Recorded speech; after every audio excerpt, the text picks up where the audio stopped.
Right, go ahead. Okay, can you guys see my screen? Yeah, sure. Okay, thank you, Mbak.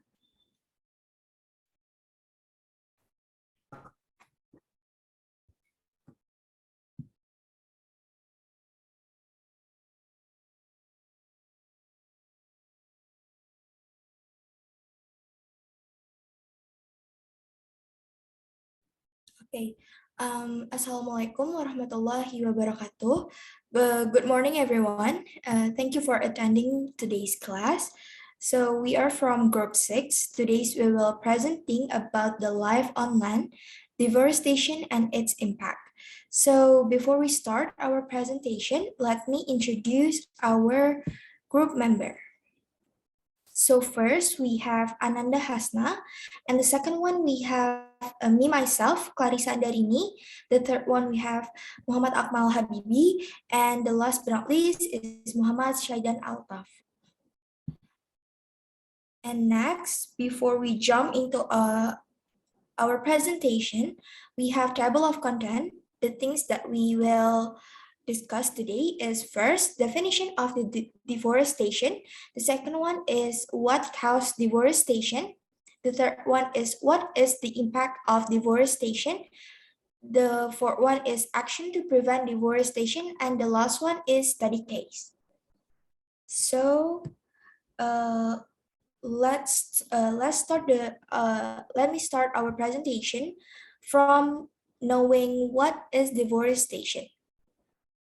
So deforestation is when humans remove or thin forests for lumber or to use the land where the trees stood for crops, grazing, extraction for mining, oil or gas, or development as the population increase and people migrate. Some limit the definition of deforestation to the permanent conversion of forests to another habitat. Deforestation activities affect carbon flux in the soil, vegetation, and atmosphere. So next, we have what caused deforestation. First is the climate change. So the main cause of deforestation is climate change. Global warming can cause extreme weather and forest fires that cause degradation, drought, landslide, and storm surge. The change in the forest area is a result of human activity. With the increase in population, the demand for natural resources also increased. But the natural research from the forests are very limited, so that is threaten the existence of forest ecosystem and can cause climate change. The second one is the agricultural. Industrial agricultural account for at least 85% of deforestation that occurs worldwide. So with the population growth, it is necessary to expand the food storage. Therefore, forest land is converted as plantation fields for annual or permanent crops such as oil palms. As well as to produce meat, people tend to opening of cattle farms on forest function land to be able to meet the needs of food supply. The third one is the timber logging. So to meet the global demand of wood product and needs at least from the result of deforestation accounted for 60% of the degradation and another 25% of degraded forests for the extraction of firewood and charcoal. More important, controlled and uncontrolled timber harvesting involved the construction of roads, often in indirect cause of deforestation because they provide access for agricultural population in search of new land to clear and form. The fourth is full meaning. So for commercial timber for export, forests in developing country provide full woods for local people. So here, local people need firewood and charcoal for cooking and house heating.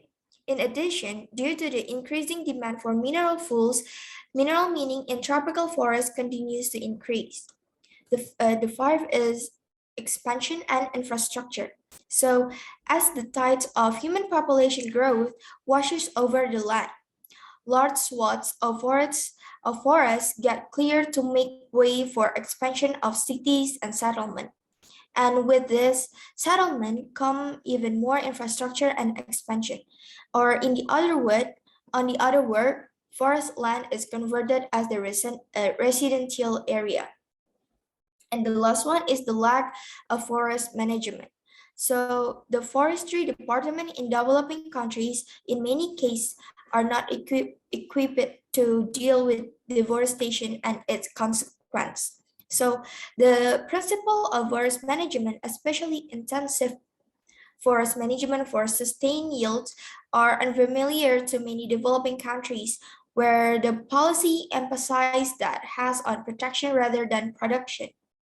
Even when forest management practices are well known, institutions for forest management are poorly supported or non-existent. So next, will presented by my friends.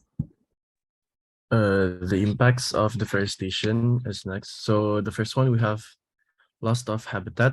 One of the most dangerous and unsettling effects of deforestation is the loss of animal and plant species due to their loss of habitat. 70% of land animals and plant species lived in forest. Not only does deforestation threaten species known to us, but also those unknown. The second one is increased greenhouse gases. A lack of trees also allows a greater amount of greenhouse gases to be released into the atmosphere. Healthy forests absorb carbon dioxide from the atmosphere, acting as valuable carbon sinks. Deforested areas lose that ability and release more carbon. And the third one is soil erosion and flooding. One of the most important forests for regulating water cycles across the planet is the Amazon rainforest. Its millions of trees works together to release moisture into the air, creating atmospheric rivers that regulate Earth's water patterns, and in deforested areas, there is less water in the air to be returned to the soil. This then causes drier soil and the inability to grow crops. And the last one is water in the atmosphere. Since trees plays a vital role in the water cycle, deforestation can contribute to significant disturbances in it. Trees work together to release moisture into the air, creating atmospheric rivers that regulate Earth's weather patterns, and in deforested areas, there is less water in the air to be returned to soil. This then causes drier soil and the inability to grow crops. Next.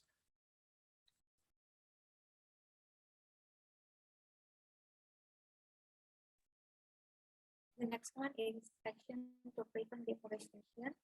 The first one is educational campaigns. As a core of awareness socialization on deforestation, such as advertisement, public service announcement, social media campaign, and educational material. The second one is reforestation. Sorry, can you please speak louder? Okay. The second one is reforestation. Besides it helps restore the forest, there are some benefits like reducing soil erosion, improving water quality, and providing habitat for wildlife. The third one is support organizations that fight deforestation, such as Greenpeace, World Wildlife Fund, Rainforest Action Network, Amazon Watch, and Conservation International. We can support them by visiting their websites, making donations, or perhaps even participating in their volunteering programs. And the last one is reduce our consumption of single-use products. For example, we can reduce the consumption of paper. To reduce the wastage of paper, we can make a habit of taking a printout on both sides of paper and even writing on both sides of our notebook. If we can limit the use of paper products, we can reduce the risks for deforestation to some extent. Next slide, please.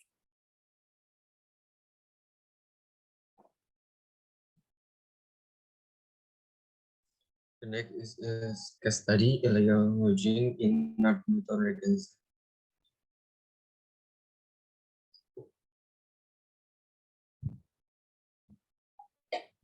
Illegal logging in the North Newton Regency is getting worse. Word shipping without documents is done blatantly. Ironically, this crime can be stopped here. Even the perpetrator still escapes this terror. The high number of illegal lodging driven by high demand comparable with requirements, firstly with inventory, with enforcement and supervision law for perpetrators of illegal premise lodging. So far, illegal lodging practice is associated with law enforcement, where enforcement of the law only deal with local community or to owner food transportation and overlap central government policy with local government. The impact that occurs due to illegal lodging is the impact on the environment, impact on the forest sustainability, and impact on the economy. And the Northern agencies local government effort in tackling illegal lodging is such as increasing the number of personnel in the forestry apparatus, making manufacturer regional regulation as an legal protection, granting permission, implementing several sanctions, and providing counseling to society.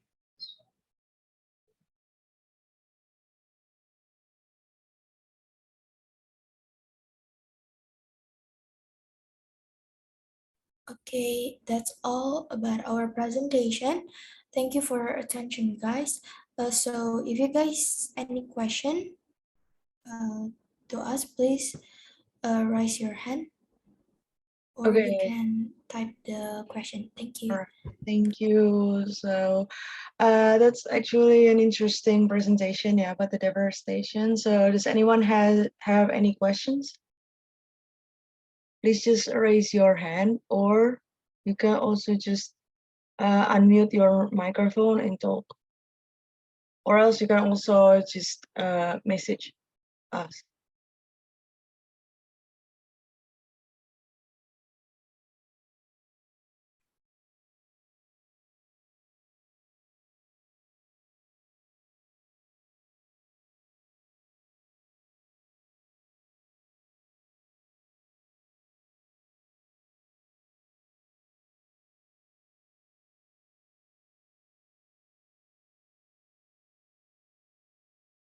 Okay, so no one raises a hand.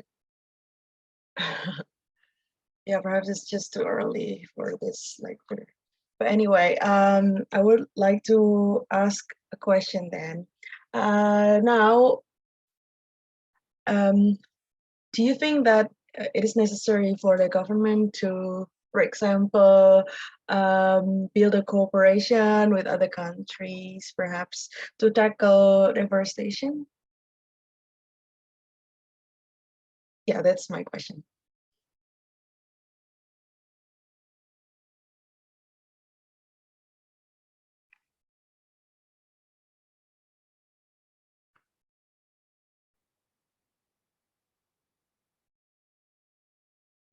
Anyone, perhaps? Sorry, Ma, can you repeat your questions?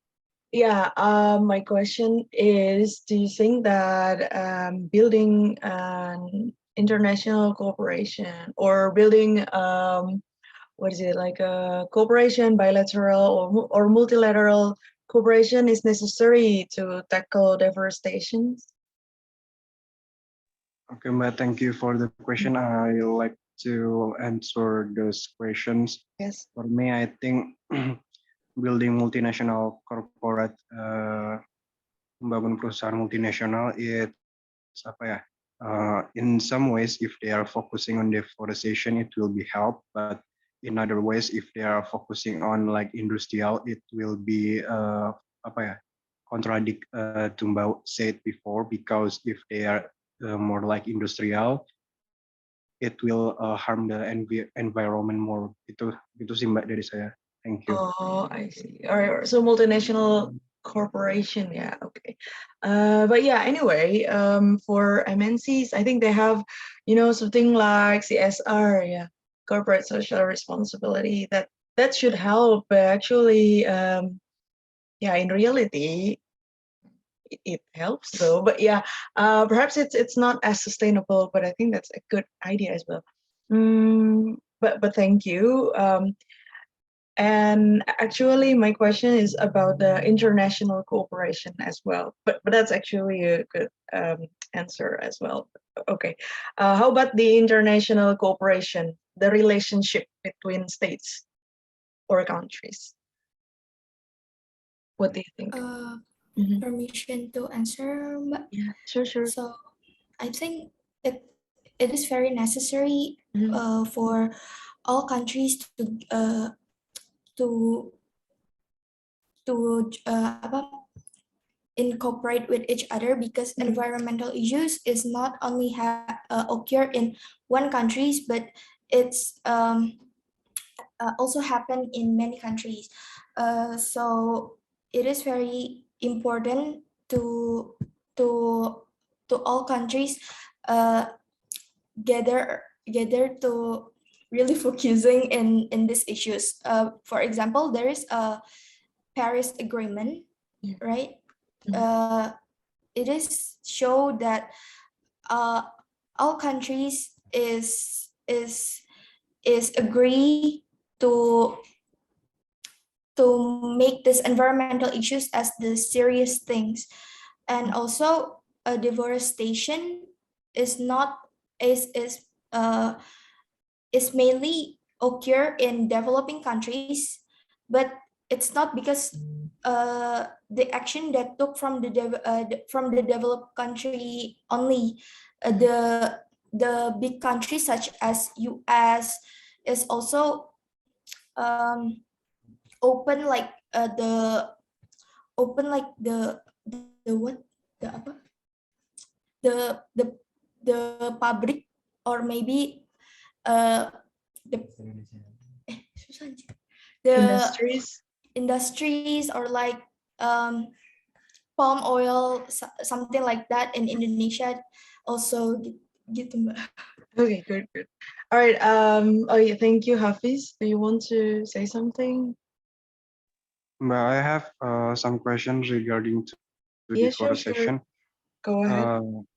What makes deforestation bad? Because I have my own reason why I said that. In my opinion, yeah, eventually people or human in this world kan they are apa ya, berkembang biak, and then most of them will apa ya, occupy spaces that spaces yang seharusnya mungkin space forest kayak gitu, and then maksudnya tempat hutan gitu akan mereka tempati because of overpopulation, and eventually it will begin gitu. So if we didn't give them any space, the human will be apa ya, crowded, and it will make more apa ya, more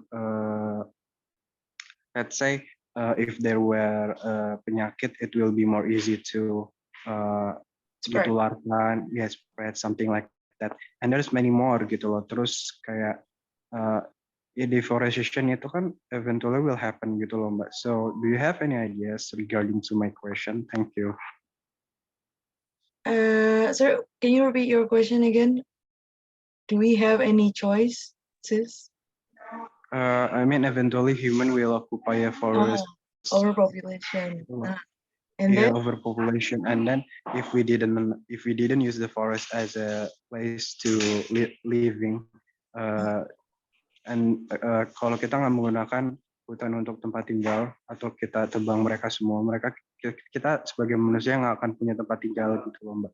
Terus is there any way to balance those things kayak population and then we still have a forest gitu loh. As we know forest itu kan jantung dari world gitu loh. Do you have any ideas, Mbak? Thank you. All right. Yes, that's interesting though. I mean, yeah, the overpopulation is an issue, and this may lead to the theory of biopower by Michel Foucault. Yeah, if you perhaps have read his books about about the history of sexuality or something like that. Yeah.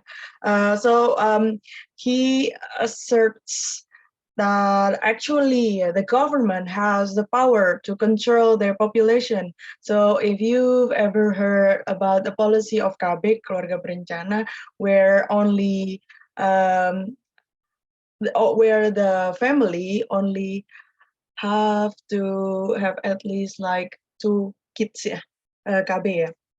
That's actually the power of the government to exercise this policy. But well, in reality, we all know that it's actually a bit difficult to really implement this policy. That's actually all based on the government's decision to really control the population. Yeah, perhaps you ever heard China's policy one child, yeah, one child policy. Yeah, if I'm not mistaken. Yeah, something like that. Because of China's overpopulation um, back then, yeah, so they exercised this policy of one child policy, and that's actually the government's power due to Foucault's theory biopower. And about the deforestation, well, that's actually a necessity. Well, we actually has lost many forests because we need places to live, yeah, and because of the overpopulation as well, and because the policies perhaps not working, so we need more land to be our places. And perhaps one thing that we can do, or the government can do now, is to implement the like an effective housing. Like, if you know, in Singapore, they have HDB, House Development Building, if I'm not mistaken. That's actually pretty, green, at least, yeah. And they don't really need more space, yeah. And they accommodate people's culture. For example, Singaporean are like us, yeah, Indonesian people. We like to gather. We like to, like perhaps like throw a party together and have, like socialize with others as well. And in HDB, it is like an apartment, or in Indonesian perhaps we call it like rumah susun, yeah. But they are different. They are not as they are not like the rumah susun that we know in Jakarta or in any other parts of Indonesia. But they are clean. They accommodate the common room for the people to socialize, and they also have gardens. Yeah, they also have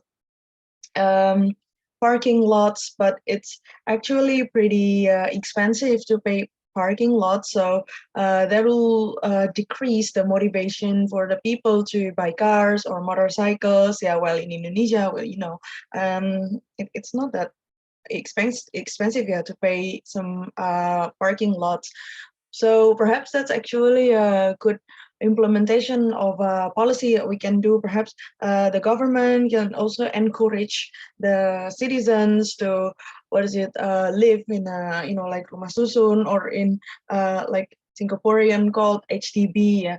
Or like if for people with perhaps like higher income, they can live in apartments, like fancier apartment perhaps, yeah. And I think by living in an apartment or HDB or rumah susun, whatever you call it, I think it needs less land, and the surroundings of the apartment can be used for green open spaces, perhaps some trees, not as forest, but perhaps like some trees. And especially for industries, actually the government has implemented a policy where well, it is in some cities, yeah, especially some industrial cities, not all cities, because well, cities, yeah, they have the autonomy, autonomy daerah, yeah. They have the autonomy. For example, like Jakarta, they have their own autonomy, and other cities as well, like Yogyakarta, yeah. Even Yogyakarta, yeah, they're a bit different because daerah istimewa, yeah. And then, or perhaps like Surabaya, it is very, very industrial, yeah. And what else? Or perhaps some other big cities outside Java Island, like in Medan or Makassar, they have their own autonomy, meaning that they have their own regulations to regulate the cities, to regulate the citizens. Yeah. So anyway, talking about the autonomy, the government actually have implemented the policy where if you want to build some industrial complex, some industrial complex, some factories, you need to at least grow some trees or at least build some green open spaces as big as not as big as your factories, but like perhaps like few percent of your land, factory land. For example, like if your factory is around, I don't know, perhaps 1 hectare, so 10% of it or 20% of it should be built green open spaces or some plants and trees. Well, it depends on each cities though, but each city has implemented this policy, some of them. Well, especially for industrialized city, I know it is perhaps not as effective as the forest itself, but that's actually an effort for us to at least to store the carbon emission, because otherwise, some industrialized complex, they generate or they produce, quite a lot of carbon emission, and that's pretty dangerous. And building industrialized complex is one of the solutions, because when perhaps Karawang is an industrial complex as well. There are so many industries there, and if they don't build some green open spaces, or if the factories or industries are not surrounded by trees and plants, well, can you imagine the emissions that they produce? And then also they have implemented some AMDAL, so the residue, how to manage the residue of the production process, and then how they manage their waste. It's on the I mean, I'm not really going through the detail, but that's actually how it works. But I mean, well, it is not effective as the forest itself, I repeat, because forests, they really store the carbon, the emissions, the carbon emissions, because it is not, if it's only one tree, it can absorb many carbons. But well, can you imagine groups of trees? And well, as forest also has, the land of the forest itself is very, very fertile. So you can also grow almost anything on the land. So that's perhaps a bit different from the forest itself, but that's our effort, at least to build some, green open spaces, and, perhaps like city forest, hutan kota, and then the housing complex, green housing complex as well. That's, I mean, what can we do? And also to implement the KB, keluarga berencana. Does it answer your question? Hafiz, are you there? Or perhaps, hopefully it's clear enough. Okay, Rahma. I'm sorry, perhaps it takes. Okay, thank you, Mbak Dini. There may be a link between my question and Hafi's question. So I witnessed that we have been putting a lot of our attention to sustainable developments agenda, as in SDGs that is conducted by United Nations. But what I would like to know more in here, that I would like to know about what is the perspective of local wisdom to control this massive deforestation. Itu sih Mbak kalau pertanyaan aku. Thank you. Sure. Okay, thank you. Okay, local wisdom is interesting. Well, we have some indigenous people in Indonesia, and they rely heavily on forests, actually, because they live in forests. They also eat the forest products. They also use the plants for the medicine. They also use the woods for their fuel. Yeah, kayu bakar. Yeah, and well, I mean, yeah, that's so. And I think by preserving their traditions is also preserving the forest itself, because indigenous people, they really protect the forest. I think it's like perhaps a year or 2 years ago, yeah, where the indigenous people in Papua, yeah, um, they felt that their habitat was destroyed because there was some companies called Korindo. It is Korean and Indonesian manufacturing industries or something like that. I'm not sure, but it's from Korea. So this Korindo company, they destroyed, like perhaps, yeah, half of their habitat, because they cut down the trees. Perhaps they even burn the trees though. So I think we need to protect the indigenous people. So I think that the government should also put attention to the indigenous people. So they need to map where the indigenous people are located.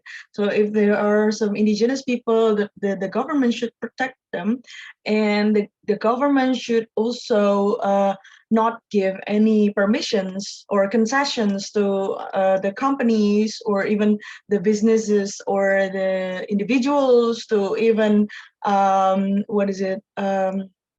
to cut down the trees or even burn their trees around this indigenous people's habitats, because that will also harm the forest and also harm the people, harm the biodiversity, yeah, and those things. So I think local wisdom is important when it is preserved by the indigenous people, because they live there and they rely heavily on forests. And for us, I think what can we do? Yeah, as individuals, as a citizen, I think well, in Indonesia, we can give some education, yeah, to the people, yeah, to the schools, yeah, that we need to protect our forests. And perhaps we can also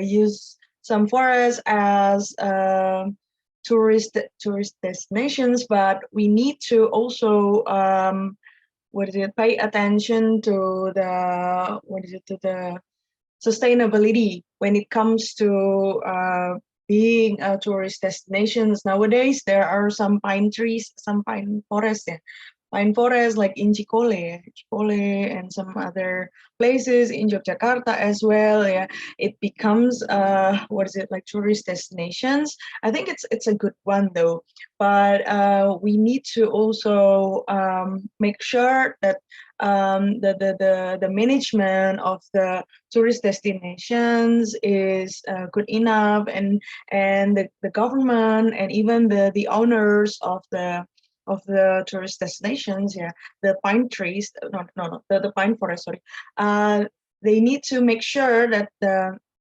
management is sustainable, it is green, yeah. And yes, I think it's how we can protect the forest. But I think nowadays those tourist destinations has become, exploitation, so to say, because some tourist managements, the tourist destinations managements, yeah, they put some, I don't know, like signs, yeah, from woods, and that perhaps also change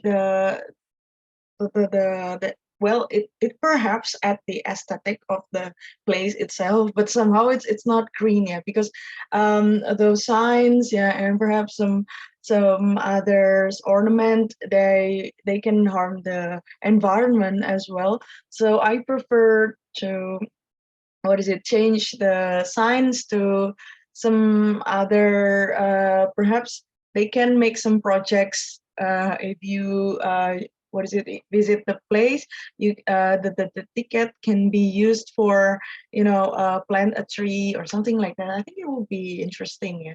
But yeah, well, I think they depend on the taste of most of the majority of the people. Yeah.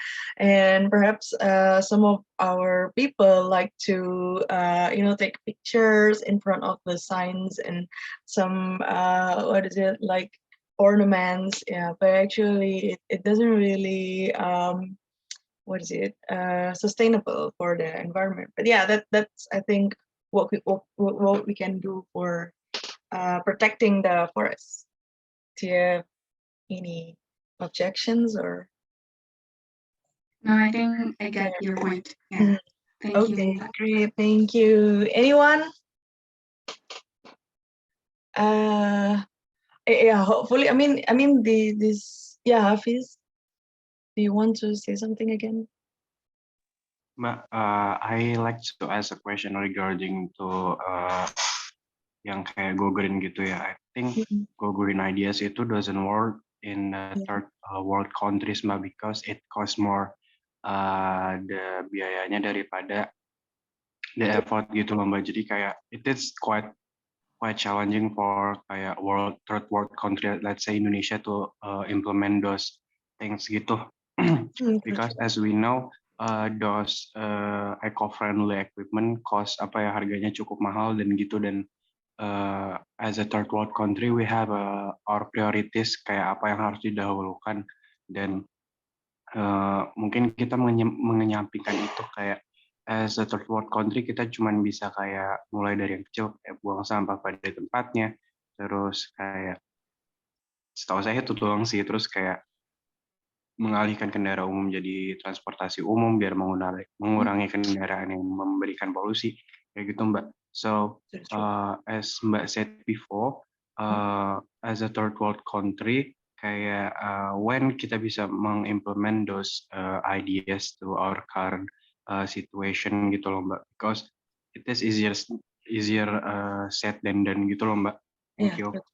Okay, thank you, Hafiz, for the question. Actually, it's also interesting about the Go Green campaign. It's not always that green though. Do you know the stainless steel straws? Yeah, they are actually not that green because the production process itself, it generates more carbon than the plastic straws. However, the plastic straws will lead to waste. Yeah, but stainless steel straws, they don't mostly, they will not be a waste because you can reuse it. Yeah, but anyway, I think Go Green is not the solution though, because some, for example, like mini markets, yeah, supermarkets, they will offer you some spun-bound bag, yeah, tas yang yang nggak sekali pakai itu loh, spun-bound bags, yeah. But actually, when you go to mini market, okay, you get one spun-bound, and then the next day you come again, and then you are given the spun-bound again, and then next day, and then, imagine how many spun-bound bags do you have? Yeah. But I think the most important thing for us to prevent these climate degradation is just to be a minimalist. If you don't think that it is necessary, yeah, don't buy it. Don't use it. If you think that you can drink right from the glass, the cup, the bottle, why would you use straws? Yeah, you don't need that. Or if you can bring your own, even if you only have plastic bags, that's okay. If you reuse it, don't only get tricked by, oh please, it's not green because that's plastic. No, it's okay if you reuse it. If you use spun-bound, but then you don't use it, it's just like stacked for days. Yeah, that's also a waste. So I think now what we can do is just to be a minimalist, and then Yes, it is costly. I totally agree with that because yeah, imagine the differences, the price differences between the, do you know bookshop? Bookshop tuh kayak, toko yang dia itu jual some green, what is it? Green goods gitu ya. And in a bulk, yeah. For example, you want to buy some, what is it, like brown rice, but in a bulk. So you bring your own container, and then you fill up your container with, perhaps some rice, some peanuts, yeah, and also even shampoos and soaps, yeah. They also use loofah instead of sponge, something like that. So it is indeed green, but they are very, very, very expensive comparing to some other mini markets or supermarkets around your hometown, yeah, or around your, neighborhood. But yeah, again, that is why being green is very, very costly. Why? Because first of all, some not green products, they are produced in a massive, quantity. Yeah. So for example, yeah, perhaps like Unilever, yeah, Danone, yeah, they have like big factories and they produce like perhaps millions of products each month, yeah, or perhaps like trillions product each year. Yeah. But some bookstore or some what is it small and medium enterprises who sell some green things in the bookstore, they only produce like perhaps like tens or dozens, yeah, of them, so not much, yeah. But the factories, they produce in a big quantity. That's why the production cost is cheaper, while the bookstore is perhaps a bit more exclusive. And then also because they use some ingredients that are green, yeah, they don't harm the environment, so it is also like organic, yeah. It is labeled as organic, and then it is chemical free, blah blah blah free, those things, yeah. They are what is it, they are produced consciously. When something is produced consciously, it takes more effort. It takes more what is it? It takes more resources. It takes what is it? It is costly eventually, because it is produced consciously, while some like mass produce goods, they don't produce consciously, because they are fabricated, yeah, manufactured in a factory. And yeah, as you know, some factories do not care about the sustainability of the product, and therefore it is usually more expensive, usually cheaper. That's why if you notice, some poor people like us, people in developed countries, yeah, we tend to be not green. Why? Because well, can you imagine some people perhaps in your villages, yeah, or perhaps in your neighborhood, yeah, those poor people, they cannot afford those organic products, or those soap-free product, those what is it, like palm oil-free product. Well, if some poor people are given choices, would they go to, say, like the body shop, or would they just opt for some bar soap, some cheap bar soap in the mini markets? They will just choose the cheap bar soap on the mini market, because some soaps and some like conscious that is purchased consciously, ethically, yeah, like say the famous one perhaps is like Body Shop, because they constantly have this what is it, like campaign about go green, something like that, because those things, when you go to the store, it is very, very expensive. And like around 50 milliliters, yeah, it costs like around 2,100. Well, can you imagine how much soap you would buy with that money? Yeah. And for poor people, they cannot afford it. And that's why it will lead to a behavior where they cannot be green, they cannot use some ethical or some conscious products, yeah, or even like shampoo in a sachet is cheaper, way cheaper than like shampoo in a big bottle from the same company. Yeah. For example, like Sunsilk, yeah, or what else? Head and Shoulders, you name it. Yeah. They have two kinds of packaging. Yeah. The first one is the big bottle, and then the second one is the sachet. Yeah. Poor people would opt for the sachet. Why? Because like with perhaps like 500 rupiahs or 1,000 rupiahs, they can wash their hair. Yeah.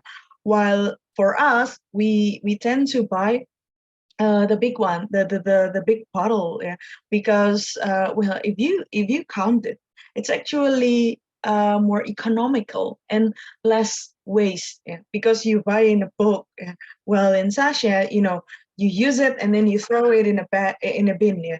So it will cause to plastic waste, yeah. But for poor people with the daily income of say 20,000 rupiahs, 30,000 rupiahs, they cannot afford big bottle, because the big bottle costs perhaps like around 30,000, 50,000. Yeah, they cannot afford it, while they need to buy other things as well, like rice, yeah, and then some other things, some other daily needs. Yeah, if they only spend their money on shampoo, a big bottle of shampoo, they cannot eat. Yeah, so that's why they will lead to some more behavior where they cannot be sustainable, they cannot be what is it, like ethical, they cannot be green, yeah, those narratives. Yeah, that's why people like us, like in developing countries, we cannot be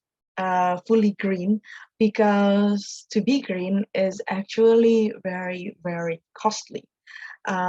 Yeah, especially we have many people here in Indonesia that they are paid daily income of say 20,000 or 30,000, even like perhaps 50,000 rupiahs. Yeah, so they cannot afford those things that are claimed as ethical, as go green, as what else, sustainable, yeah, as blah blah blah free. No, and that is perhaps also what that is the reasons why poor people becomes poorer, while the rich people becomes richer, because of course, when you are poor, you only afford the shampoo in sachet, which is more expensive than the shampoo in a bottle, right?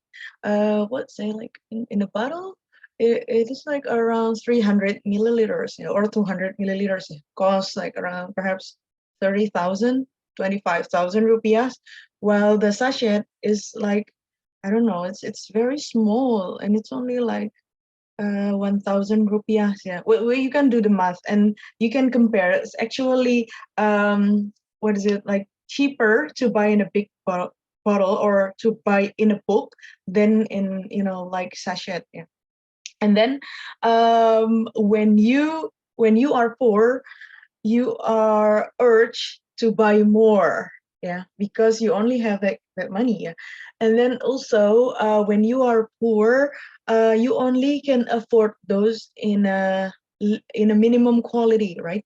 Because like, of course, you only can buy the like the cheap shampoo in a sachet. Moreover, it's in a sachet, while the rich can buy like high quality product in a bulk, which is actually slightly more expensive, but more quality. So yeah, no wonder if they have like healthier skin, healthier hair, because their products are healthier and less waste than those who are used by the poor. Therefore, the poor will spend more money. No wonder that they perhaps I've spent so much money on this. Why I don't get a decent life? Why I need more money to go to the doctor because there are some health problems caused by some products. Yeah, that's actually the politics of the capitalization, I'm afraid. Yeah, hopefully it answers. Do you have any other questions? It's actually very unfair, yeah, for us developing countries, yeah, because we can only afford those which are cheap but in limited quality, yeah. And yeah, while some people in Europe, they can say, for example, like palm oil in Europe is banned, so they don't eat palm oil anymore. They don't fry with palm oil. They fry with, at the very least, they use, what is it again? Sunflower seed oil. Sunflower seed oil is, of course, healthier than the palm oil, but with their minimum wage, they can afford them. So no wonder that perhaps their food is more nutritious than us, yeah, because we only use some palm oil. And even if you like eating gorengan, yeah, well, they even, no wonder it's so cheap, because they fry the gorengan, yeah, again and again and again and again. But it's what poor people can afford.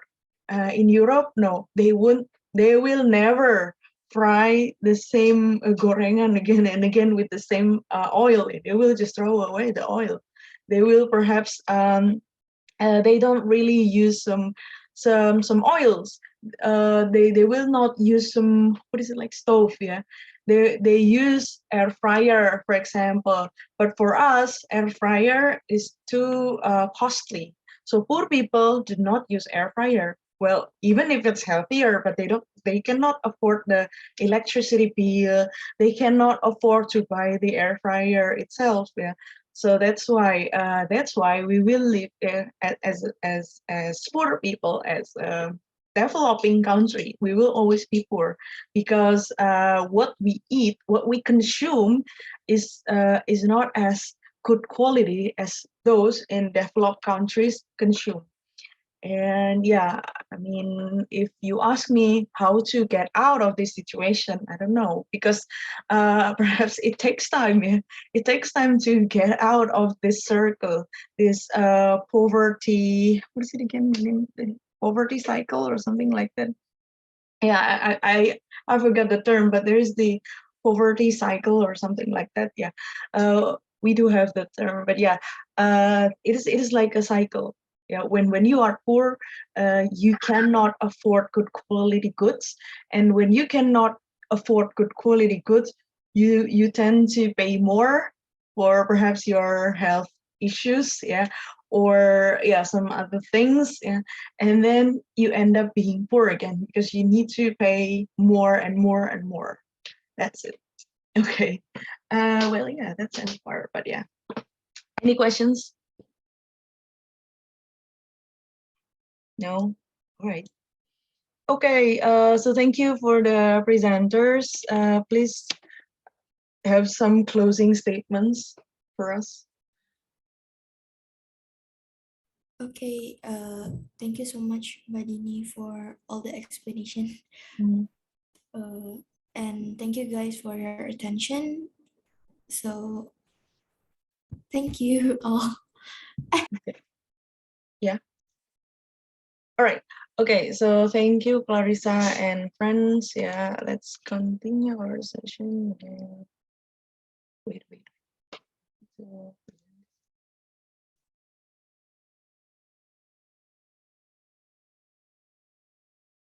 oh yeah, the term is actually poverty trap. I mean, like I've just remembered poverty trap.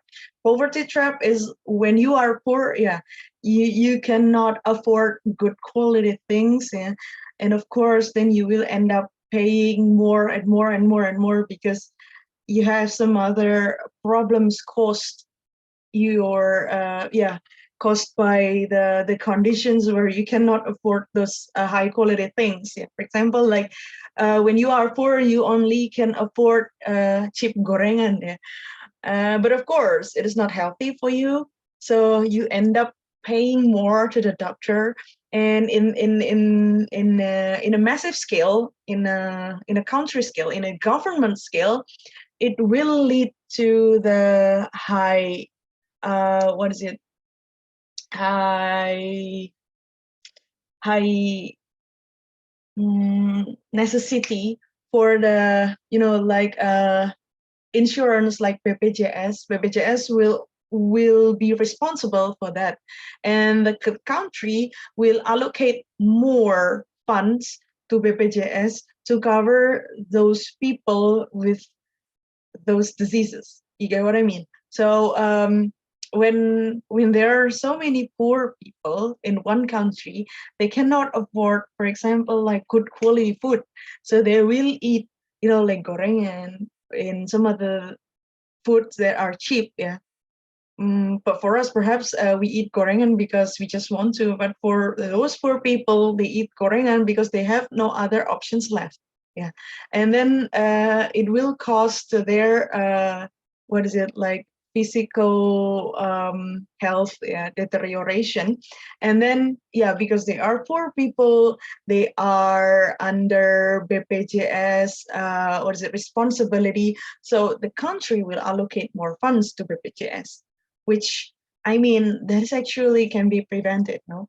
Because if the country doesn't allocate more funds to BPJS, that will lead to like to a nation where there are there are healthier people, more productive people, yeah, even like people who live longer, yeah, the high life expectancies, for example, but because of those unhealthy foods, yeah, people need to go to the doctor. People perhaps are not as healthy. Yeah, people may have like short life expectancies. Yeah, and they will lead to a productivity of the people of the workers. Yeah, and well, that's actually like a poverty trap, like a cycle. Yeah, and then the country will allocate more funds to other things, yeah, to cover the the loss of the unproductivity people. So yeah, can you imagine? That's actually the poverty trap. Okay, now let's continue. It's actually interesting though when we talk about like poverty and some environmental degradation and what else? Yeah, those things they are really related. So poverty and inequality and imbalances in environment, yeah, they are pretty related. Yeah. Okay, let's just go back to our topic today. It's deforestation. So yeah, what is it? First of all, the UNCED, or the UN Conference on Environment and Development, defines what is it?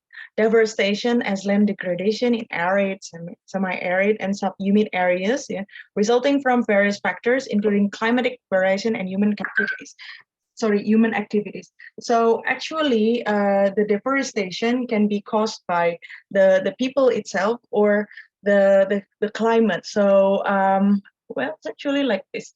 When the temperature gets high, you know, the forest. Perhaps all of you have studied biology in schools, yeah.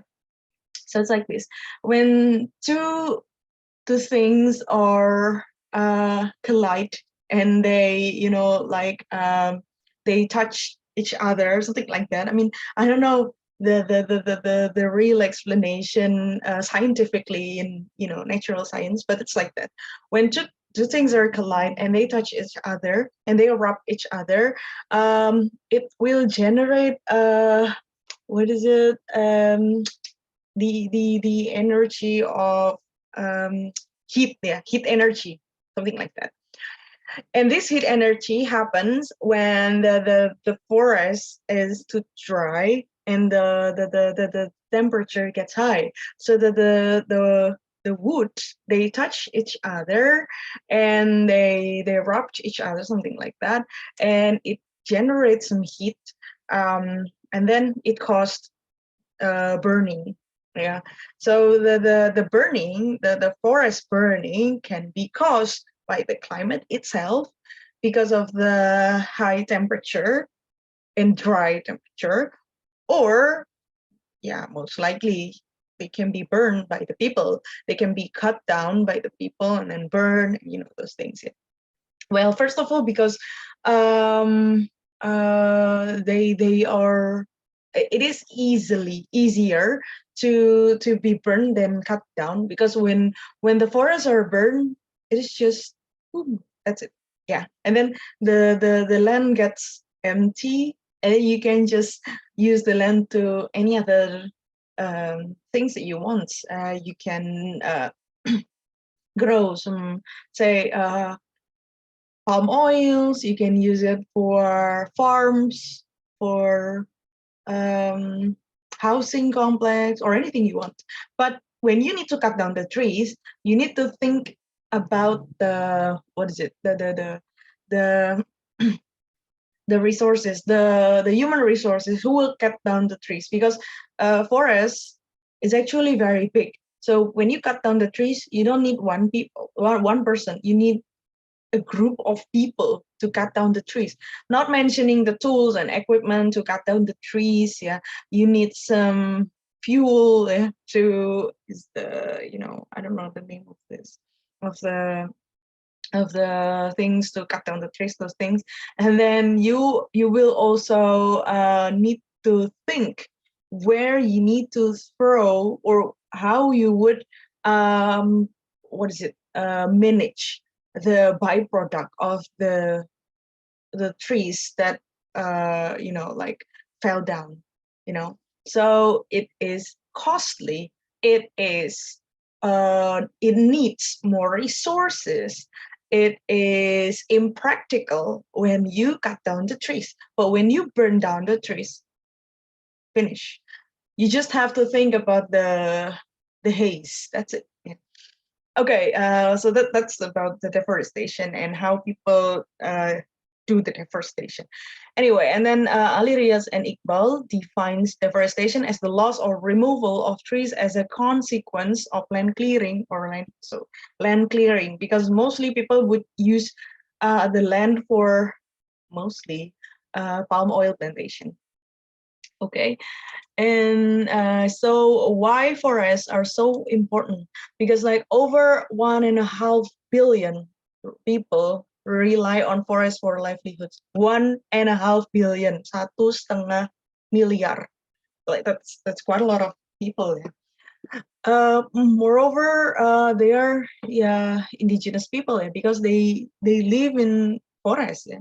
Because forests, of course, provide shelter, livelihoods, water, food, and fuel security. Well, that's no doubt. And habitats for biodiversity and livelihood for humans. Yeah, of course, because it's not, forest is not only home for the people, but also for the biodiversity, for the animals. Those, like exotic animals, those endangered species, like perhaps Sumatran tigers and elephants, those exotic birds, you name it, or some orangutans as well, they are home, to over half of the world's terrestrial biodiversity. So, well, perhaps you also learned this from your schools, that in an ecosystem there is this food chain, rantai makanan, so when one species eats other species, it will also cause them to eat the others, and it becomes a cycle, so when one species is endangered, or when there is no species, uh, the other species that have to eat this species will die because of starvation, and then it will cost to cut down the what is it, the food chain, so to say, and that is very, very dangerous, right? And then moreover, have you also ever heard about animals who perhaps by accident they come to like villages or towns, uh, of course, because they lack of land. Their lands are being used for perhaps some other plantations or for farming, or even for buildings and housings, so they don't know where to go, and they are just animals. They don't even have, like they're different from people. If us people, we can think of perhaps we can build some other places or something like that, but they are just animals. They don't know where to go, and they are wild, so they can also harm the people, us, or the people can even harm them, because us human, when we see some animals, some wild animals come to our house, what do we do? We perhaps will kill them, right? So that's why, And then, after oceans, forests are the world's largest storehouses of carbon. So why oceans? Because have you ever heard about mangrove? Mangrove is also an asset, to, what is it, to conserve the environment, because mangrove can store the carbon emissions, and they are like times better than forests or the trees, but mangrove is like a ticking time bomb. So when the mangrove is like destroyed, they will release the stored carbon. So when they release the carbon, boom, it becomes, like the carbon is on the air again. And that would be very, very dangerous. So we need to preserve the mangrove as well. But after oceans, that's mangrove is in waters, like in oceans, but that's in waters. But how about inland? Inland we have forests, because that's the world's largest storehouses of carbon.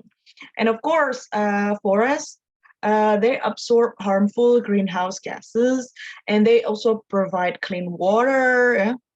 Of course, because the roots of the, what is it, the trees, they are so strong, and they like absorb water, and they can store the water in the soil. That's why, if you've ever heard that actually soil water is the best, it's clean, and somehow it can become a well, and the water in well is pretty clean, so you can even like use it for like even for food, for bath, those things. So it is a clean water, and it is predicted that in the future we will have no clean water. It's very scarce to find clean water, and by having trees, by having forests, it will be easier for us to find clean water. And then protecting watersheds and reducing or slowing the amount of erosion and chemicals that reach waterways. Wait a second, I need to pick this quote.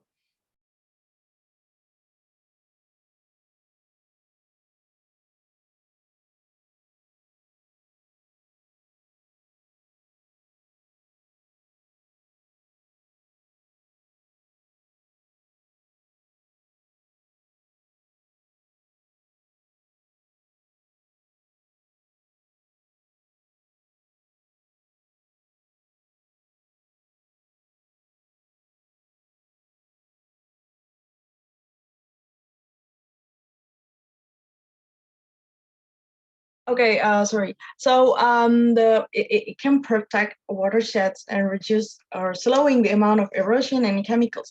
So here's this thing: when there are so many forests, yeah, near the industries, they will absorb the residue or the waste that are produced by the industries. Yeah, say like textile industries, they like create like tons of waste, yeah, from the dyeing of the textile, and the trees, they can absorb them. They can be like a filter, and then they can filter the water and creates what is it, like cleaner water, yeah, to the trees, so to say. Yeah, so they can provide clean water. They can also act as a filter to the, what is it, like, to the water itself, to the polluted water, so to say. And then they can provide food and medicine. Well, of course, yeah, in the forest there are quite a lot of what is it, like plants that we can eat, and they can also be our medicine, yeah, because if you know ginseng, yeah, ginseng is, actually it's like a forest plant. And elderberry, it's for the, what is it, like immune system, to boost immune system, I'm afraid. Yeah, I think so.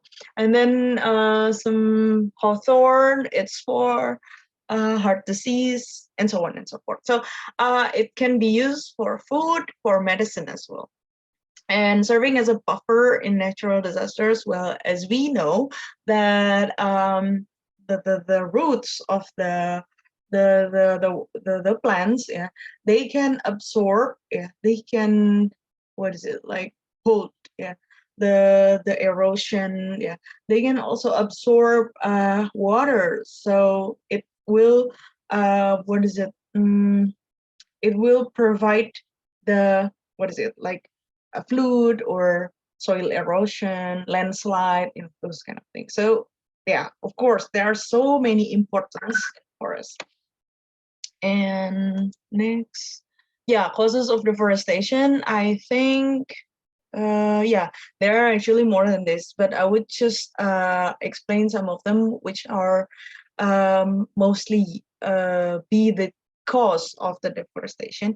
First one is shifting cultivation. Yeah, of course, yeah, like I said earlier, perhaps, yeah.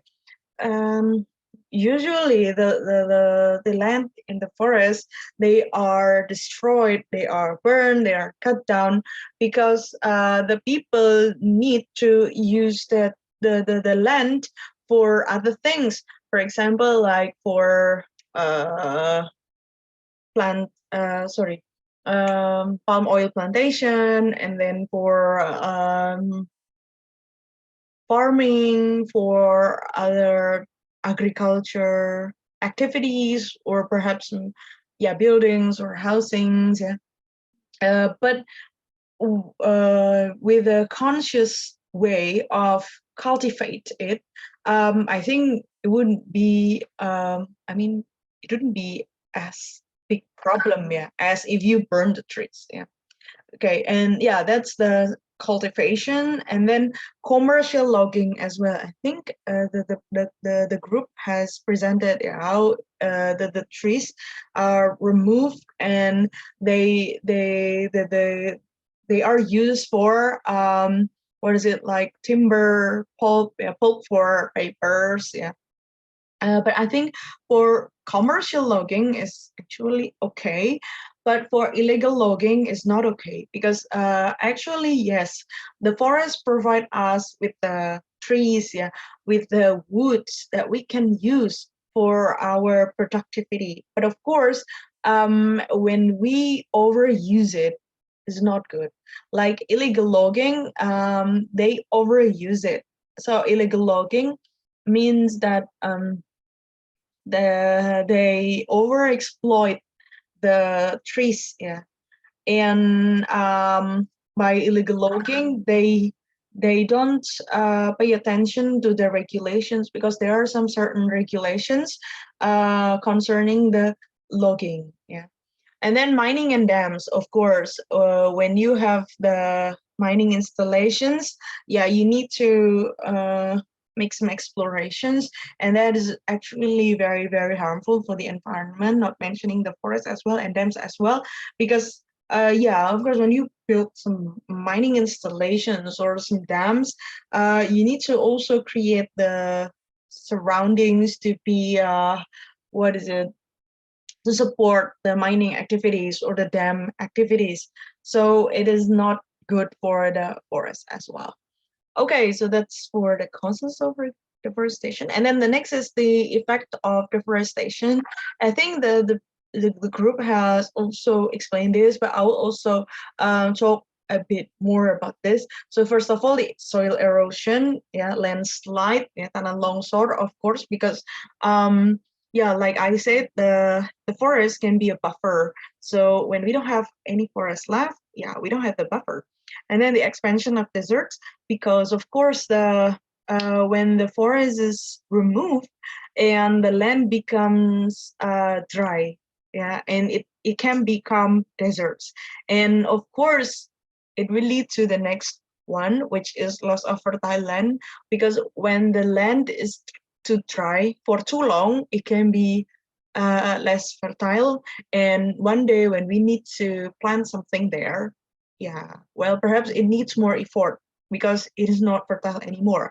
Because the forest is so fertile that they are in a humid temperature. Because of course, yeah, forest is always damp, yeah, basah, wet, yeah. They are always damp, wet, and humid. So it is easy to really grow everything there. But when it is removed, yeah, it becomes dry, and we will lose some fertile land. And then effects on climate, yeah, of course, I think there's no doubt there, because it's the, you know, like it absorbs some carbon emission.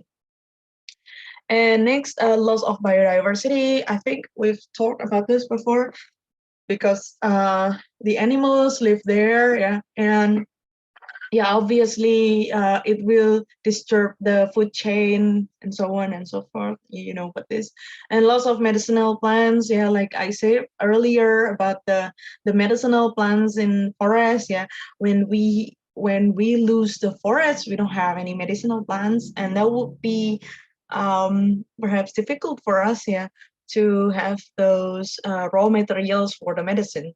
And economic losses, obviously, because some people rely heavily on forest. They may use the forest for they perhaps need to cut down the trees to make some some fuel, yeah, or even they need to make some timber or pulp, yeah, of course, and that will lose to an economic losses, yeah.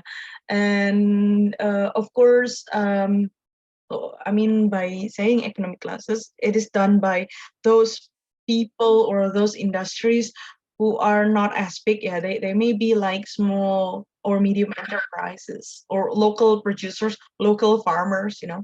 And change in living habits, obviously, when we have no forest left, of course, those indigenous people, they will have no places to live, yeah.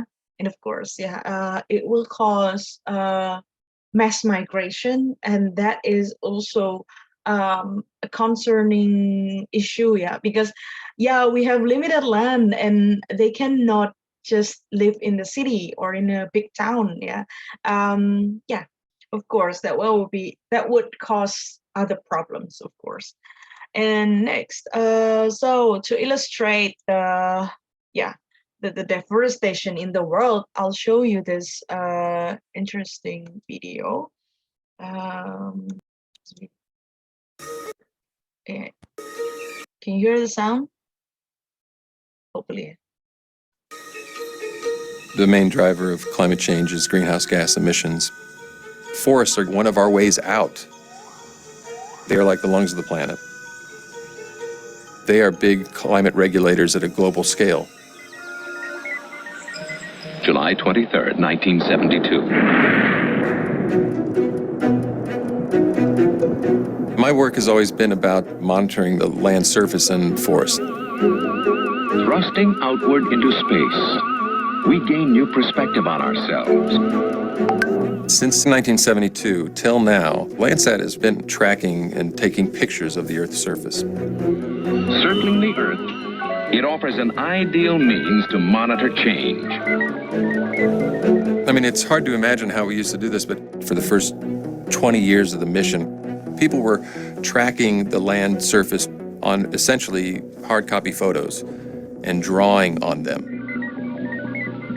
And in 2008, the US government says it's open free of charge and accessible over the internet. Millions of images automatically. It's just this huge leap in capability. It was only then where we saw the whole planet. And when you see the whole, it was a bit of a revelation.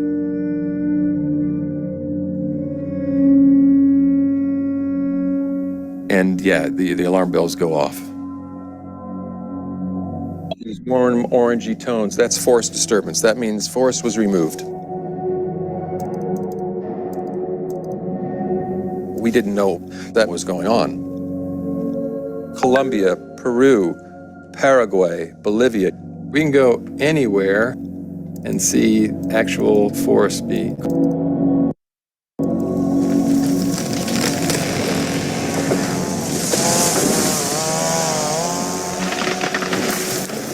It usually starts with logging.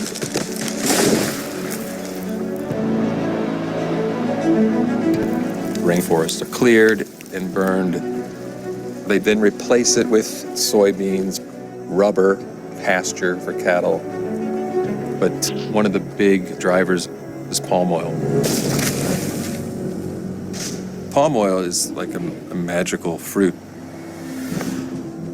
We all have palm oil in our houses right now. It's found in almost every good you can think about. It's in soaps, it's in shampoo, it's in chocolate, it's in bread, it's even in crisps.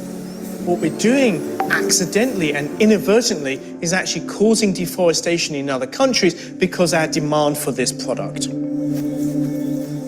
That means the natural system is not working. Habitats are disappearing.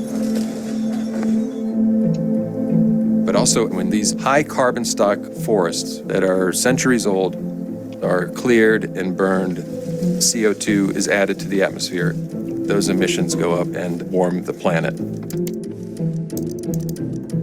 When you look at our maps, our results are showing that it's accelerating. It almost looks like a contagion, you know, it looks like a disease across the planet. I mean, the ever-increasing pattern. If we continue this level of deforestation, we'll take it all. Boom, there goes the forest.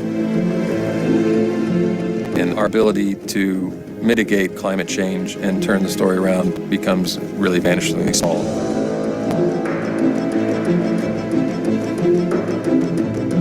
Trees are now being cut down and burnt at such a rate that nearly a third of carbon dioxide emissions are caused by deforestation.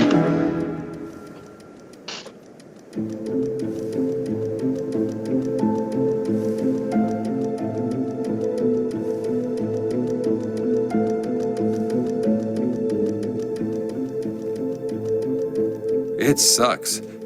I'm a pretty lighthearted, optimistic guy, but just looking at these data, you just looking at the stories, it's like,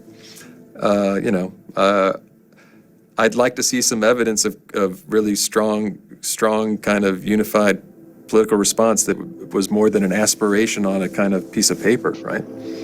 That would be cool.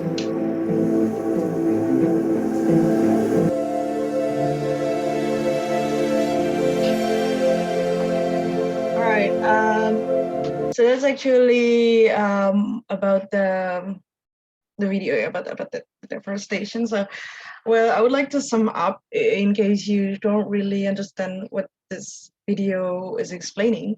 So the man, he was actually a NASA astronaut. So NASA, when you are a NASA astronaut, you will be sent to outer space to like take a picture of the planet. Yeah, and it can be used for like climate change purpose or some other purposes. So NASA doesn't only go to the moon, no, or to the Mars, no.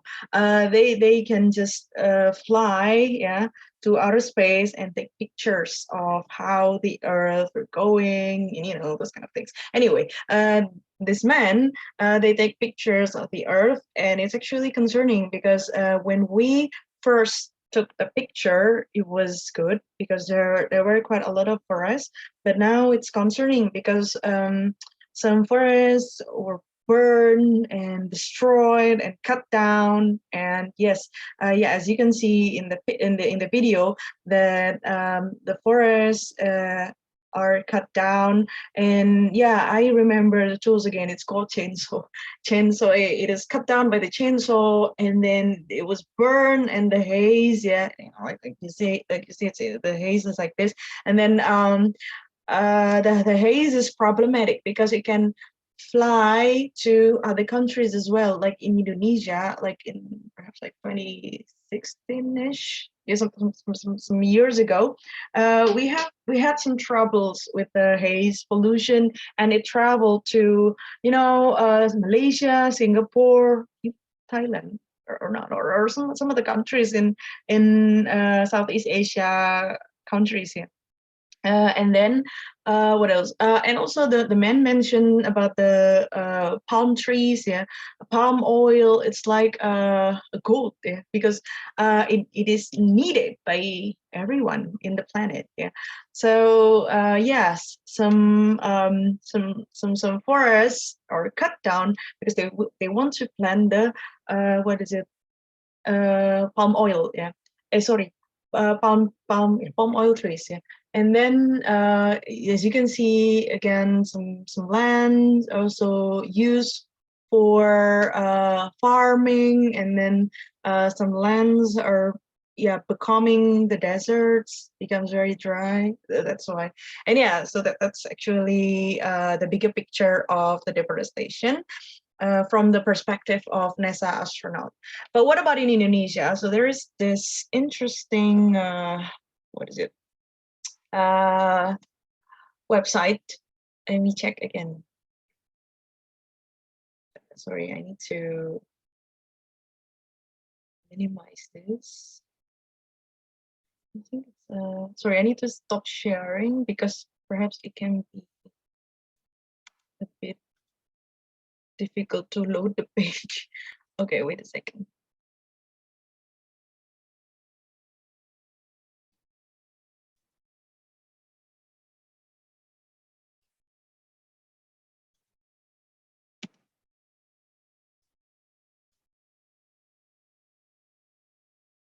Okay, all right, I need to share the screen again. Wait a second. Okay. So the condition in Indonesia right now. So in 2001, as you can see here, Indonesia had 93.8 million hectares. 93,8 juta, right? Yeah, those numbers. Yeah, and in 2021, we lost 203,000 hectares. 203,000. Well, I mean, like, if we compare it to money, yeah, 93 juta with 200,000, not that much though, yeah. But when it comes to forests, it matters, yeah. Because when we lost like only even one forest, yeah, imagine how many carbons will not be stored in the forest, yeah.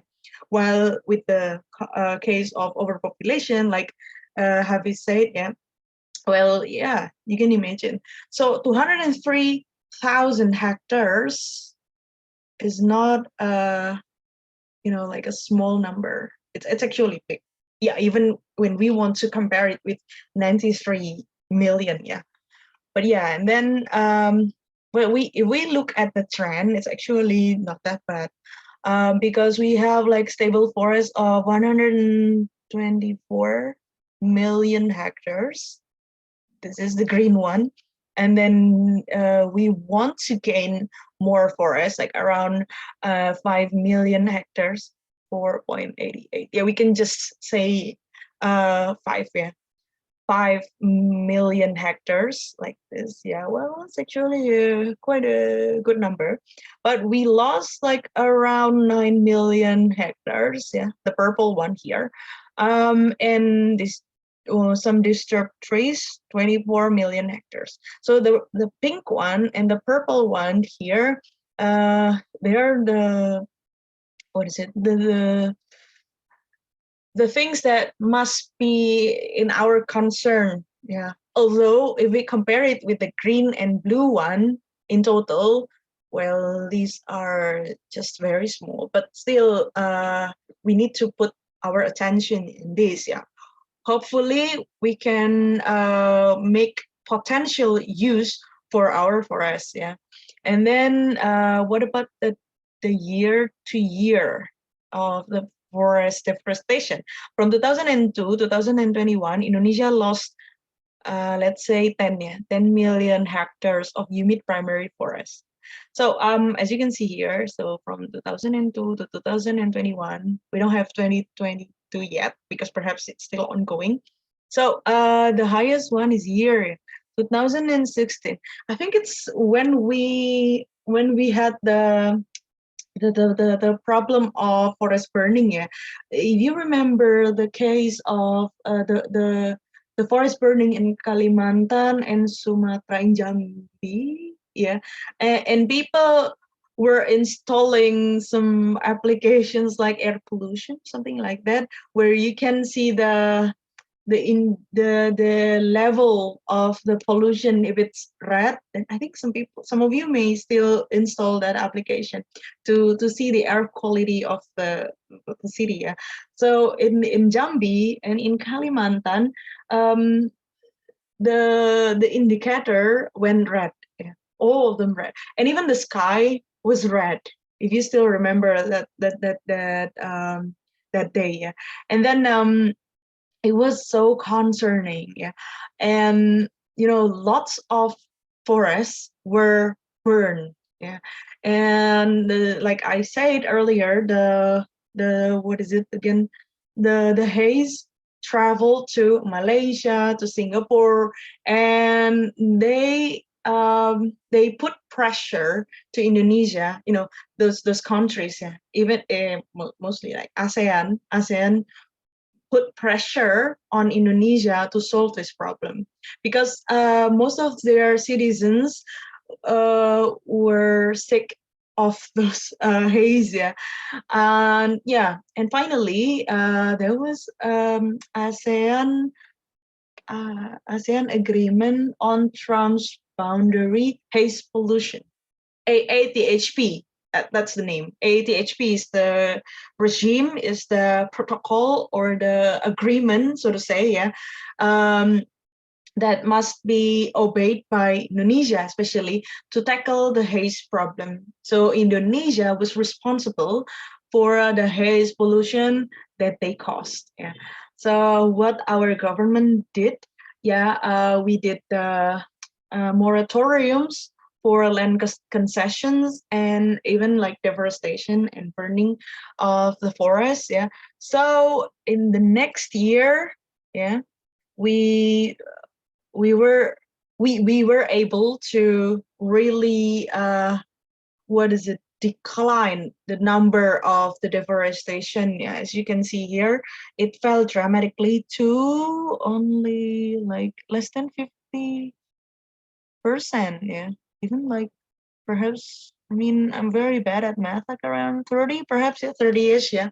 And the number got declined year to year. Hopefully in 2022 it becomes better. Yeah. Well, I mean, this is a good news, yeah, for Indonesia, because we finally can curb the number of deforestation. And yes, some other graphics that perhaps you can read or examine later. And now let's just move on to our presentation again. Let's see here. Yeah. Okay, hopefully it's visible, yeah. Okay, so that's the condition in Indonesia. And who's behind the mess? Of course, first of all, the companies. Yeah, they want to, yeah, of course, because of the greed and perhaps again because of the high demand of the product. So they need to do the land clearing, especially to like grow some palm oil. Yeah, and the companies were not only the palm oil companies, but also some other companies, like if you know HSBC, the banking corporation.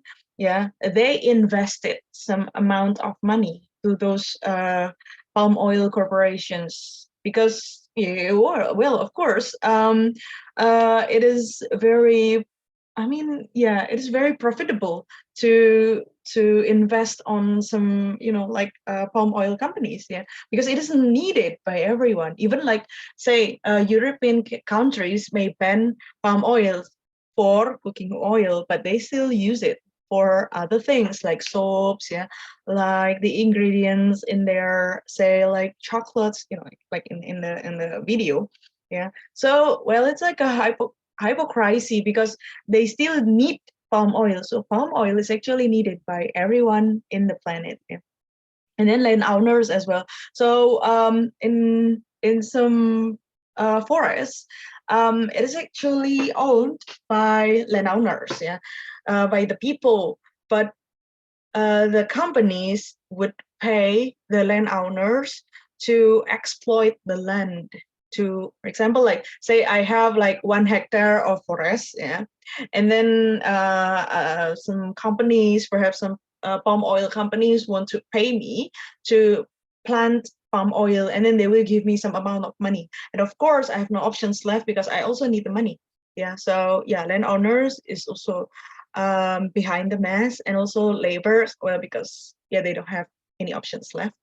Obviously, they are even exploited by the companies, yeah. And then the government, well, here, yes, actually, the central government has a good willing or has good policy to tackle this problem, because like the AATHP agreement, yeah, the government wanted to implement this policy, but you know what, the district government, they are actually the problems, because they need money. And like I said earlier, that the district government, they have the autonomy, so they have the rights to also what is it, like receive, yeah, those they have the rights to welcome the companies, yeah, to invest, to what is it, like to clear the land, yeah.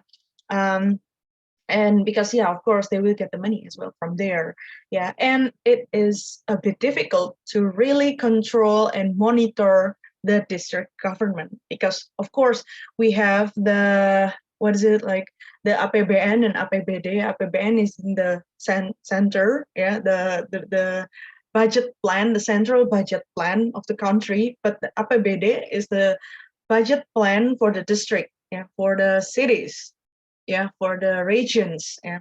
So they need to increase their APBD because, yeah, of course, the demand for the people, yeah, and how else they can get the money, because of course the companies will pay them in a very big amount, yeah. So that's something that the central government need to pay attention to, yeah. Okay, so that's the actors, and this is the graph, yeah, like we can see, it's annual deforestation, and the rate is fell by 75%. It's actually 75%, that's actually a great number. And yes, here's why. First of all, yeah, the government policies. First, the central government did a moratorium, yeah. So the companies, they cannot do some land clearing, and the what is it, the government suspend the land concessions, yeah, for new palm oil plantation, for example, and license as well. So with the moratoriums, we can curb the number for deforestation rate. That's actually that's good, but I think there should be other things other than moratorium, because moratorium is like to force, put the policy in force, and that's actually not a good one for me personally. There should be other things to do, And the weather, it was questionable why after 2016 the weather gets wet, like rainy all days and all year. And that's actually good for the climate because it lowers down the temperature. So it reduce the risk for burning. And the global market condition, the decline of palm oil prices, obviously, the price of palm oil decreased, so there's no use in investing some palm oil plantation again. And lastly, economic slump, poverty, poverty, and then some pandemic conditions, perhaps like crisis, it also contributes to the decline of deforestation rate. And well, as you can see here, it's like blessing in disguise, no? Like the wet year, the decline of the palm oil prices and the economic slump. Well, perhaps it's like a blessing in disguise, but it's good for the environment, apparently. And okay, the cooperation between countries in committing about the to slow down the deforestation. It is called REDD plus, reducing emissions from deforestation and forest degradation. To put it simply, REDD is like this. It's like the cooperation between countries and the UN as well to commit to they are committed to pay the developing countries who can decline the deforestation rate. So they will pay some amount of money to the developing countries, especially the developing countries. And where the fund comes from, the fund is coming from the developed countries like Norway, and then Spain, and other European countries, and also from some philanthropy, some businesses, some individuals as well, some companies, who want to invest in REDD. Okay, so for example, like some developed country would fund developing countries to especially developing countries which have quite a lot of forests. They would invest some amount of money. So if this developing country would decrease then the rate of deforestation, they will give some amount of money as an incentive. So of course it gains the motivation for the countries to be committed to curb the deforestation rates. And in Indonesia, we have 3 phases. The first one is the preparation. So first of all, we need to establish the Badan Pengelola REDD. So Badan is different from Kementerian, because they are like the single agency for the president. So president is their single client. So Badan report to president directly. It's different from Kementerian because Kementerian has, for example, like Kemenko, Kementerian Koordinasi, those kind of things. But why REDD wants Badan? Because REDD would give the money to Badan to take care of the funding, so the plan, to arrange all about REDD. And REDD doesn't want any other institutions or ministries to also intervene in the project. Yeah. Therefore, they wanted an exclusive body, which is Badan Pengelola RIDD, which reports to the president, and this body would, take care all of the things about RIDD, from funding, from the execution, planning, and so on. And then the second phase is the transformation, the capacity building between RIDD and Indonesia and perhaps some other institutions related to RIDD, so that they will be on the same page. Yeah. And then the third phase is the contributing to a verified emission reduction. So manifesting the agenda. Yeah. So the Badan and the RIDD, the president, and perhaps some other institutions, they have agreed on some implementation act. So they manifest the agenda, so to say. And we have some targets as well, yeah. So first, the emission reduction and carbon stock improvement. So RIDD is like this. Say one company has like very big, carbon emission, yeah. Say like the maximum permitted carbon emission should be under 25%. Say this company has like around 30%. So they have like 5% excessive carbons, while the other company has, say, like 20%. So this company should pay to the other company, which has lower carbon emission, so that they can still operate with such amount of carbon emission.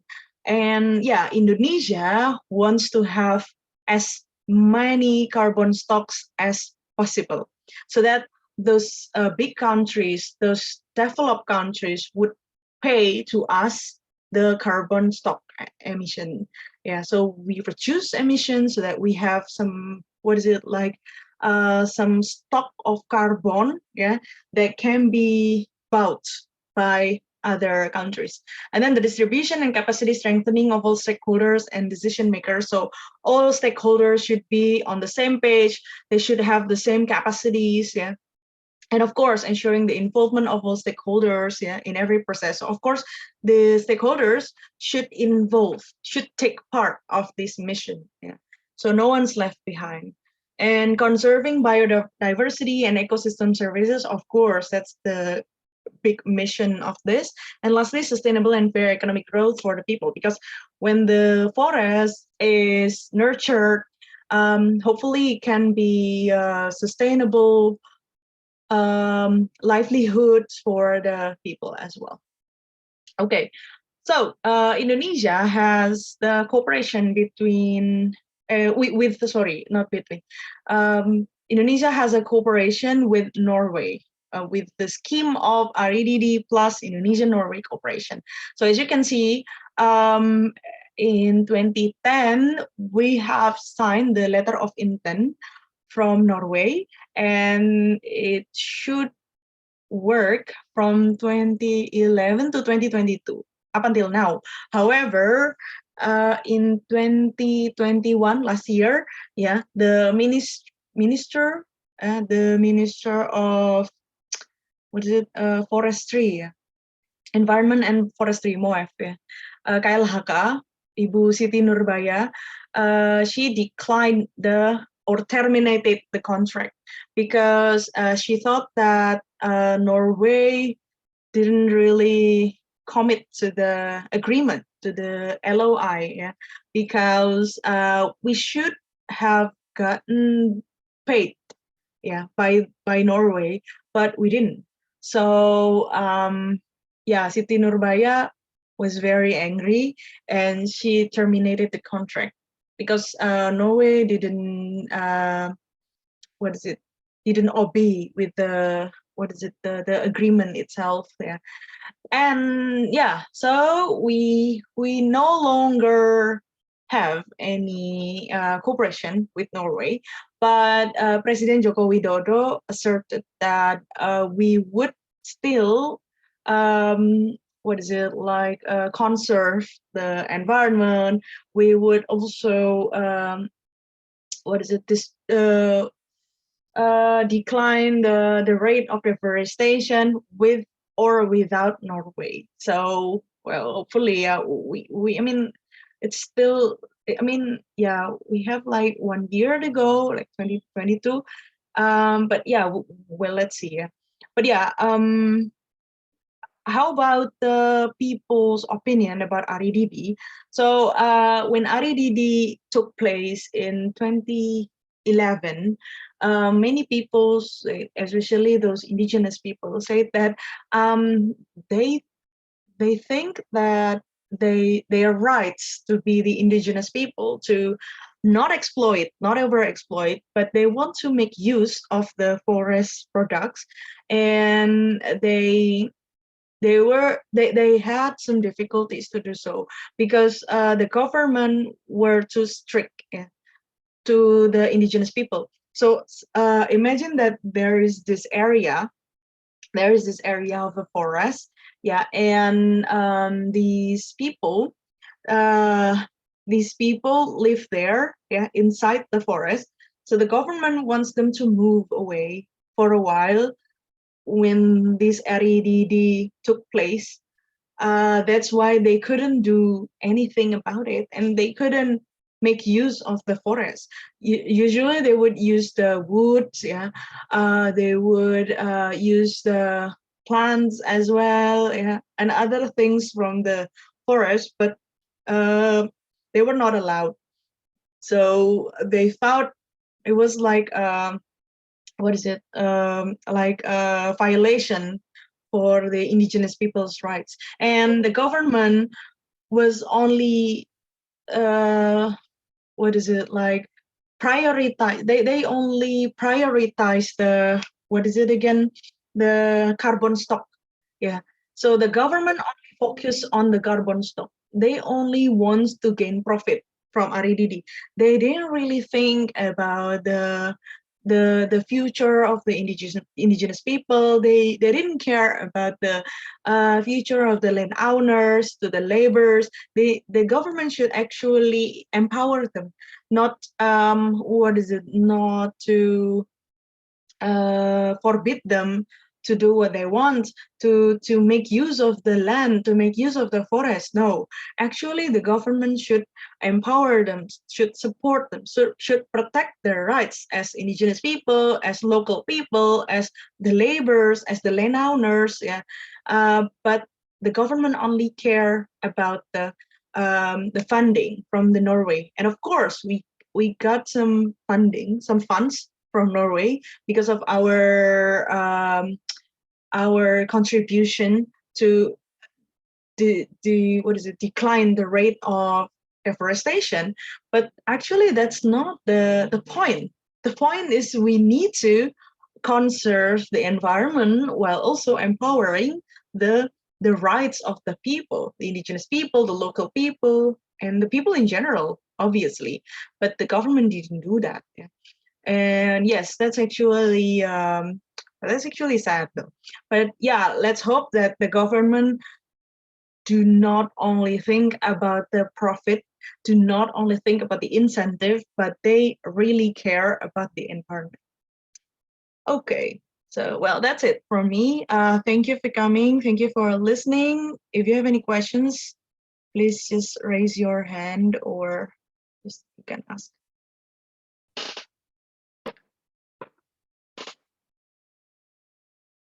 Okay, anyone? Or is it just perhaps clear enough for you? Yeah, and yeah, it happened to me that Sheila is interested in this topic. Thank you, Sheila.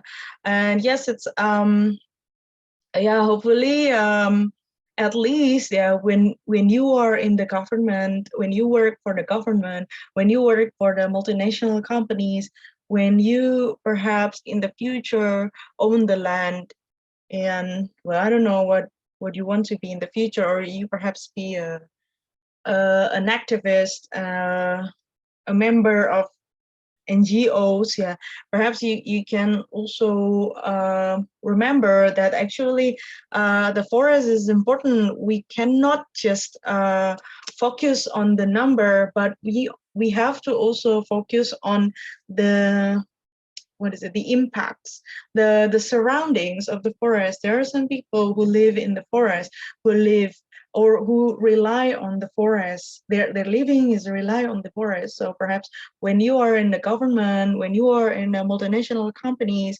or anything, yeah, well, you still think about the future of indigenous people, the local people, yeah, and yeah, in the environment itself. So yeah, I think perhaps yeah, it will shed a light that actually preserving the forest and yeah, our environment in general is very important. Okay, all right. Any questions? Well, I mean, like, I still have another class and it is offline, so I need to run to the campus. So perhaps if there are no more questions, I need to end the session. If you have any questions, please just send me a text. Yeah. Yeah, we'll meet again next week. Yeah, right, next week. And yes, I think that's all. Thank you for coming today. And yes, have a great day. Wassalamualaikum warahmatullahi wabarakatuh. Thank you, Mbak Dini. Thank you. Thank you, Min. Thank you, Pak. Thank you.